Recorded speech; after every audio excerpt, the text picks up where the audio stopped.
मेरे बच्चे, मैं नंदी भोलेनाथ की आज्ञा से तुम्हारे पास आया हूँ। मेरे बच्चे, तुम्हारी भोलेनाथ के प्रति भक्ति देखकर मैं तुमसे अत्यंत प्रसन्न हूँ। तुम जो जानते होगे कि मुझे भोलेनाथ के द्वारा आशीर्वाद प्राप्त है कि जो कोई भी मुझे अपनी इच्छा बताता है, मैं उसकी इच्छा भोलेनाथ तक अवश्य पहुंचाता हूँ।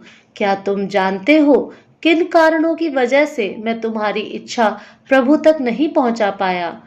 मेरे बच्चे, तुम सदैव प्रभु की लीला पर संदेह करते हो। मन ही मन तुम स्वयं को कमजोर और असहाय महसूस करते हो। मेरे बच्चे, तुम्हें स्वयं पर विश्वास रखना होगा। यदि तुम अपने जीवन के सभी कार्य प्रभु के नाम के साथ प्रारंभ करोगे, तो वो कार्य अवश्य सफल एवं पूर्ण हो जाएंगे। बस तुम्हें प्रभु पर विश्वास रखना होगा। तुम जब जब पीड़ा में होते हो, तुम्हारी पीड़ा प्रभु अपना लेते हैं। यदि तुम प्रभु पर अविश्वास दिखाओगे, तो प्रभु तुम्हें किस प्रकार स्वीकार कर पाएंगे?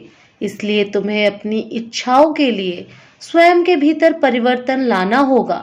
बस धर्म के मार्ग पर चलो, मेरे प्रभु तुम्हें रास्ता अवश्य दिखाएंगे।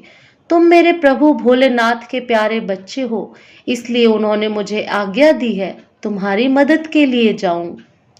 मैं तुम्हारी हर तकलीफ का अंत कर दूंगा और तुम्हारे शत्रुओं को ऐसा दंड दूंगा जो वे याद रखेंगे। तुम निस्वार्थ भाव से भोलेनाथ की भक्ति करते रहो। अगर तुम्हारा मन विचलित होता है, तो तुम ध्यान का सहारा लो।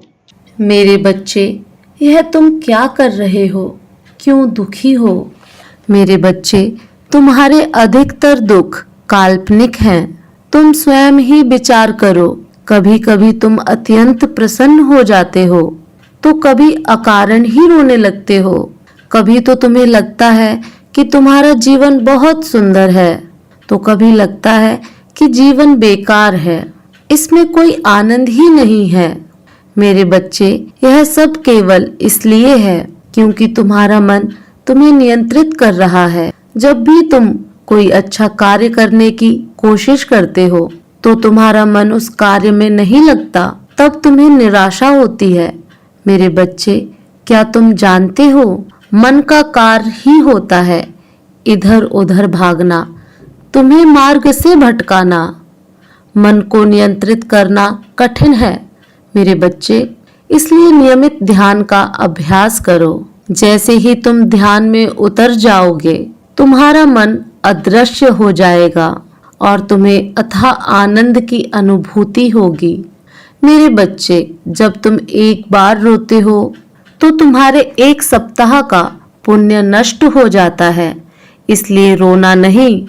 जब तुम रोते हो, तो खुशियां तुमसे दूर भागती हैं, और जब तुम हंसते हो, तो खुशियां तुम्हारी ओर आकर्षित होती हैं।